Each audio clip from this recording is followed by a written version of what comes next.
in. All right. So, sorry, I'm still a mess from yesterday. We are live here for our Sunday Q&A session. So I know we've already had some classes go this morning. Hey, Debbie, good morning. I know Dance Fit just happened. So Lindsay was super stoked to get dancing with you guys all this morning. We have cardio drumming coming up in a little bit. And then you guys get to share in my joy as we watch Lindsay meal prep, which will be absolutely fantastic. So awesome stuff going on all weekend long. We still have all day today.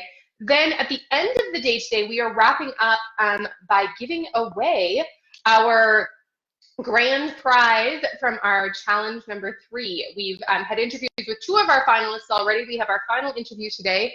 And then our prize will be gifted this evening, an $800 prize, which is super exciting. One of our teams is going to win. Good morning, Frankie. Good morning, Debbie.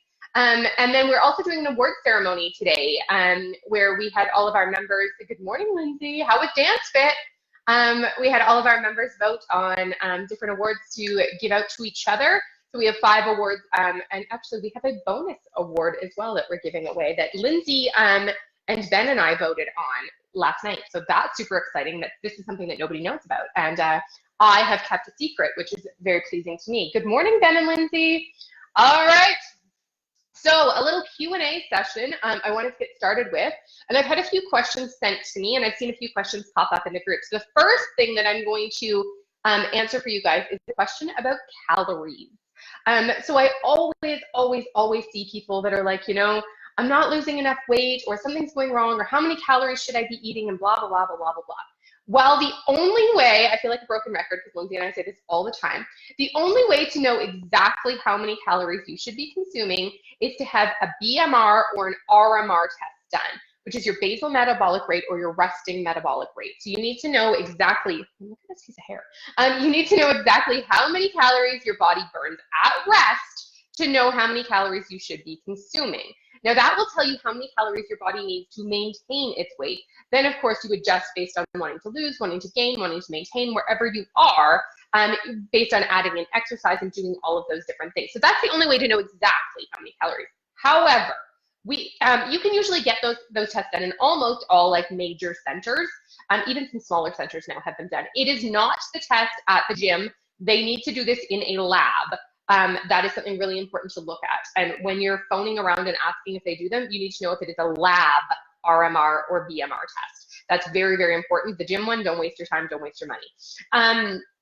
You can just Google like BMR or RMR Calgary or whatever area you're in. And that should give you a pretty good idea of if you can find that test. If you're not sure if your test is legit, send Lindsay or I a message and we're happy to do it. If you get the test done and want one of us to go over your results with you, we're happy to do that too.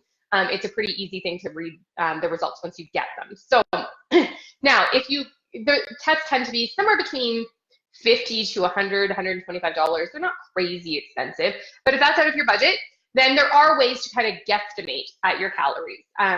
A lot of it will be based on activity level, based on your age, based on how far out you are from surgery, so how long ago your metabolic reset was, all of those kind of things. Now, something to keep in mind, to keep an adult woman alive in a coma takes 900 calories a day. If you are in a coma, you are not even opening your eyes. You are literally doing nothing. So nothing at all, laying, resting, sleeping all day long is 900 calories. As soon as you open your eyes in the morning, you need more than 900 calories. So if you are currently eating less than 900 calories, are you in a coma? No. Then you need more than 900 calories. To live. So that is just to run your basic organ function. That is to like allow you to breathe and to, you know, digest food or digest anything, liquids in that case if you're in coma, but it enables you to do some of those basic processes for your heart to pump, for your lungs to inflate with air, for your kidneys to function, for your liver to function, like all of those things take 900 calories a day just to run your body's basic process. So think about like on your cell phone, for instance, when you can go into like battery saving mode, that's your body's 900 calorie a day. If you're completely in battery saving mode, as soon as you're out of battery saving mode and you put your feet on the ground in the morning, you open your eyes, you eat some food, you know, talk to people, you do anything, even if you're a couch potato sitting on the couch, you need more than 900 calories a day. Healthy calories are key, but more than 900.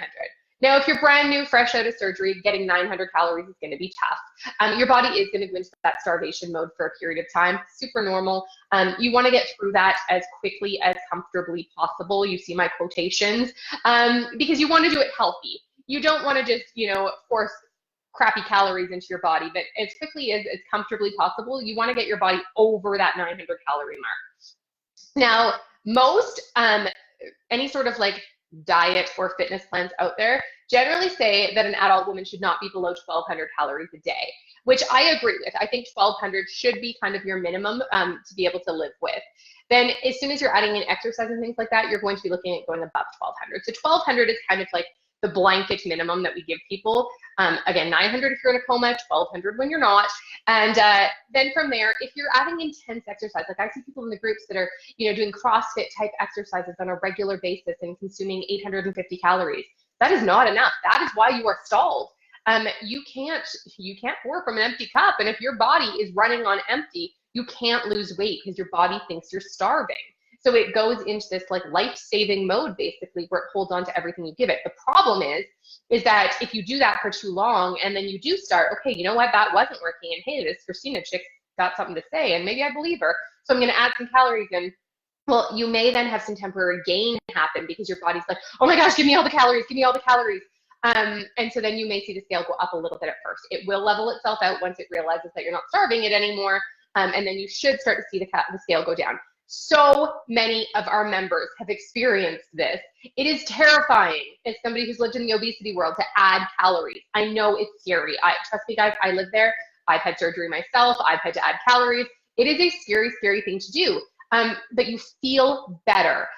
Your body will regulate itself and lose the weight it needs, and your processes will run better. If you find that you are exhausted on a regular basis, that is often a sign of your body screaming at you that you don't have enough calories.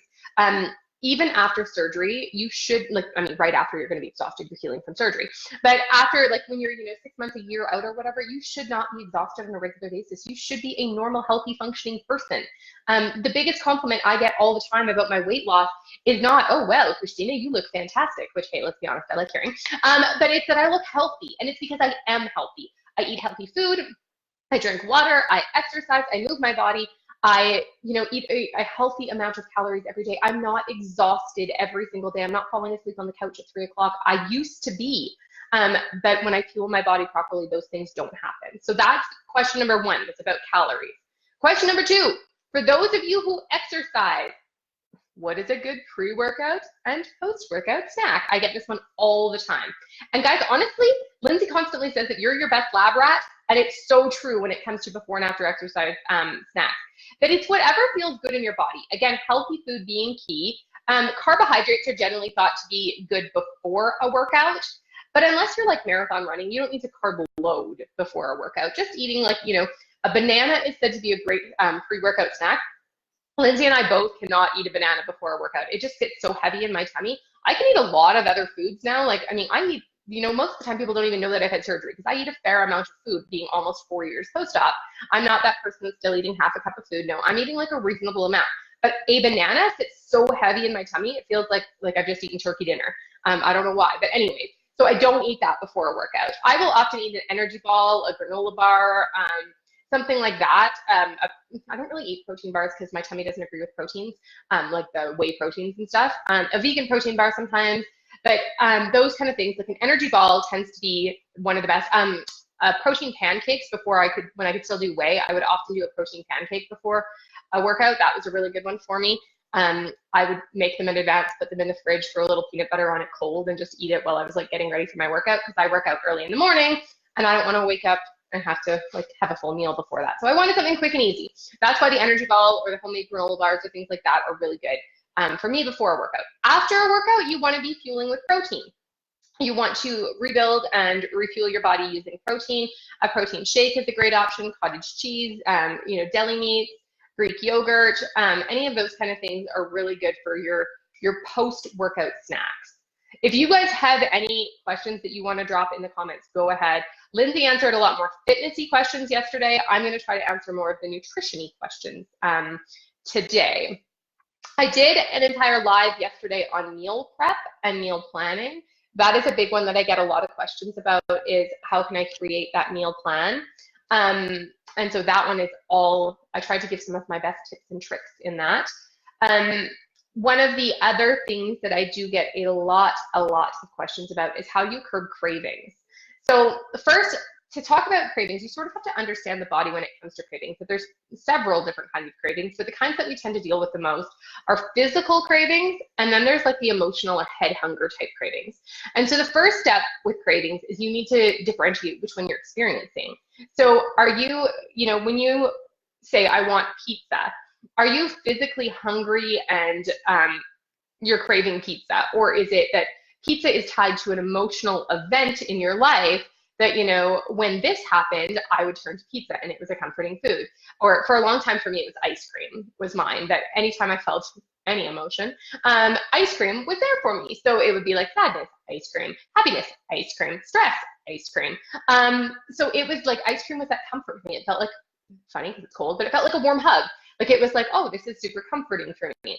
So I had to first address that, okay, ice cream doesn't actually improve my emotions at all. It doesn't fix my problem. It doesn't make me happier when I'm happy. It doesn't celebrate me. Ice cream is an inanimate thing that I consume, and it gives me a temporary spike in my serotonin and endorphins and all of that, and maybe it makes me feel better temporarily. But then if I go into that guilt shame cycle around eating it, hi Linda, then it's actually not doing any of those things for me. So if you think that eating XYZ junk food makes you feel better, then do some journaling around that. When you eat that food, does it really make you feel better? Or does it give you that temporary spike while you're eating it, and then you go into this guilt shame cycle that makes you feel awful about yourself after you do it? If that's what's happening, then it's not actually helping anything, and it's actually fueling a worse, kind of cycle as you go through that journey. So those are things to sort of look at. First of all, is identifying that habit, identifying the trouble foods, trying to remove and eliminate those trouble foods. So I don't keep ice cream in my house. Again, I have a dairy intolerance now, so ice cream really isn't comforting at all. But you can do non-dairy ice creams and stuff, and I don't keep them in my house. Now, if I want ice cream, I physically go out and have ice cream, so I can enjoy it still. I'm not saying that I'll never eat that food ever again, but I definitely don't do it in those binge moments where I'm like, I'm sad, I need ice cream. It's more like, oh, okay, my kids asked to go out for ice cream, so sure, we can do that. That's a normal, healthy thing that people can do sometimes. So that was one of my goals after surgery, was to do these normal, healthy things in normal, healthy ways. And normal, healthy people have ice cream sometimes. They don't eat an entire pint of it, and they don't do it every day, but they can do it occasionally. So occasionally I will allow myself that. Now, there are some people that just can never do it because it's a slippery slope of addiction, and that's okay too, if you know that about yourself. But a lot of it, when it comes to cravings and controlling those binge cycles and things like that, it's knowing where you're at with it and knowing what it's doing for you. Now, when it comes to that physical hunger versus head hunger, one of the things that I always ask myself, and I actually asked a client last night, was she said she was hungry, and it hadn't been that long since she ate her dinner, and I'm like, okay, are you hungry? Like, would chicken and broccoli solve this right now, or are you hungry for a specific item? Because that's something that I constantly ask myself when I feel hunger.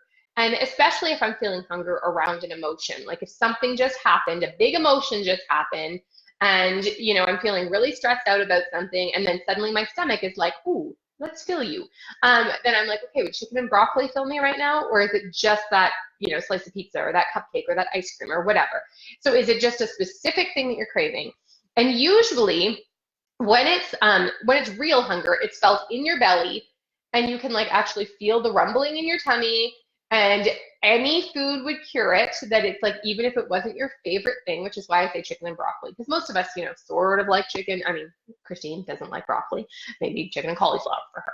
But anyways, but chicken and whatever, like chicken and vegetables, would that cure you right now? And would that fix your hunger? Or no, that's not really what I'm feeling like.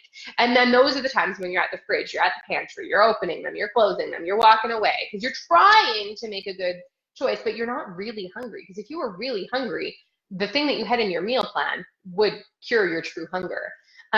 Your head hunger is up here. So it's all up here in your head. You can often, visualize what you want to eat. You can sometimes smell it. You can maybe taste it. You can relate it to like those emotions, that if food is ever linked to an emotion, like if you're like, oh, I get so happy thinking about that, that's not physical hunger. Because curing physical hunger doesn't actually make you happy. It satisfies you, but it's not like, oh yes, that was so fantastic. Like, no, that was food. It was fuel. You just ate it. It's like when you fill your car with gas, your car doesn't get like ecstatic about it. It's like, perfect, now I have gas. Now I can continue to drive, if your car had any sort of emotions. But so that's kind of the thing behind physical hunger and head hunger that are very, very different. So just keep those in mind when you're kind of in those binge cycles. And I know like a lot of people struggle with the carb craving specifically, and know that those carbs, those junky carbs, can become a physical craving. And the more junk you have, it perpetuates that cycle of the more junk you want. So that is something to keep in mind as well. Sorry guys, that those are just things to remind yourself of on kind of a regular basis when you are craving those things, that the more junk you have, the more junk you want. So if you've just been living through that Christmas season and you had way too much junk, you are going to need to do a little bit of a detox before you kind of get rid of those cravings. So you can detox by just going cold turkey and not having any of them, or you can detox yourself by replacing those unhealthy things with healthy things. So especially when it comes to carbs, this is easy, that's funny, to do.